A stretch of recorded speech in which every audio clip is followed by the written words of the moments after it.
Hey folks, my name is Jürgen, aka Nerd and Proud of It, and Destiny has brought you to my channel today to have a look at the Kryptic TCG currently on Kickstarter. Yes, there's another TCG, and yes, this one looks also good. You might remember a couple of videos ago, if you have seen that particular video, I have backed the Sorcery TCG, but I have heard about this one a lot as well, especially from other content creators, and this looked very interesting to me actually.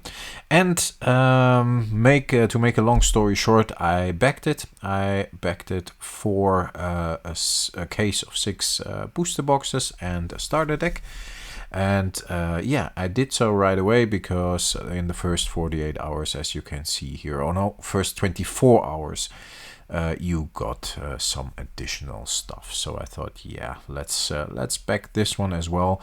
This looks interesting. I am always curious about new TCGs. I think this one looks pretty cool too, and it actually has a couple of backing options I prefer to the Sorcery TCG one. So yeah, that's pretty cool. As you can see here, you can back for the starter decks, 4 starter decks, you can back for a booster box, you can back for 3 booster boxes, and you actually get a promo card, which is nice. You can back for a case, you get the starter decks with it, and the promo card, a different promo card with a different border, I understood. Yeah, there are some crazy tiers, of course, here, which are definitely out of my league. But if I back something, I like to back it in a reasonable way, and that, when it comes to trading card games, for me means I back it for a case, and that's what I did here as well. And I prefer the way they are doing this here, that they add the starter decks to the case as well. So that backing tier already includes starter decks, and I have to add those later during the pledge manager phase. So yeah, here that's already included.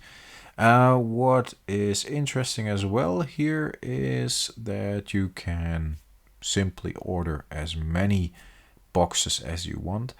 That I think is, or has been done better with the Sorcery TCG, because I know the Kickstarter is something that everybody should be able to back, but I think they limited it to like 10 booster boxes in total. So the first or Kickstarter edition numbers wouldn't be extraordinarily high. The rarities here: common, rare, and noble rare, and besides that they have a booster pack of 10 cards, and apparently what they say is they did a lot of research, so the pull rates are a very specific way, and that should satisfy collectors and players, so that should be nice. Print runs, of course, a little K for Kickstarter on the Kickstarter box, and then they actually want to work in waves, so that's interesting. And changing from wave to wave, I believe what I read here was that they want to add different artwork or whatever, so change it up a little, which I think makes this whole wave thing interesting, because you know exactly how popular a product is by the amount of waves that come out.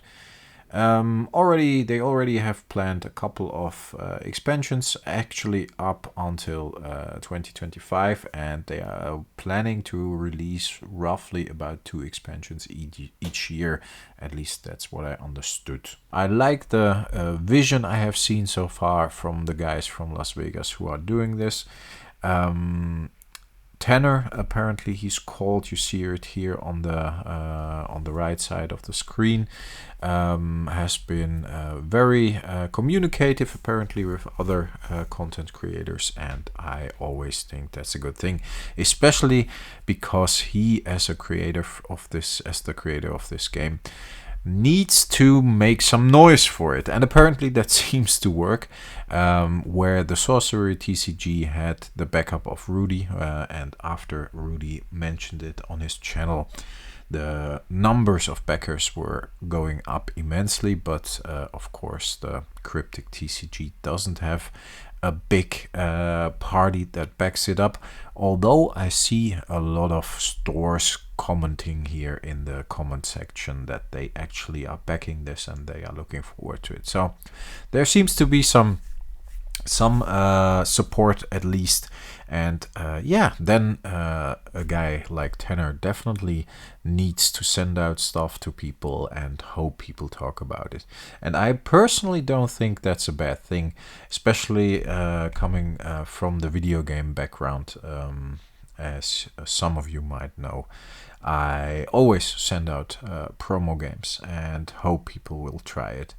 And that's how it works. That's how you get people interested to talk about your product.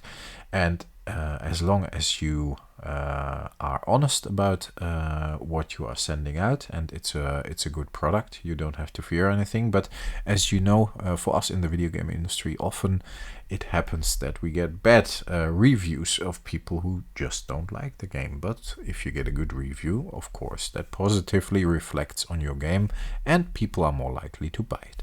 And I think it's the same case here. So the comment about bribing content creators is, in my opinion, total bullshit. You simply need to get the word out there. But okay, let's have a look at this and let's keep an eye on this, because currently they are already at about 500,000, close to $500,000, with about 800 backers, which is pretty nice, I think, especially considering the campaign just started. Personally, I think the first impression is a good one. That's why I backed it. I need to dive more into the game. I would like to know more about it. I would like to get my hands on some packs, but let's see how that works over here in Europe. Maybe there is a chance, but you never know.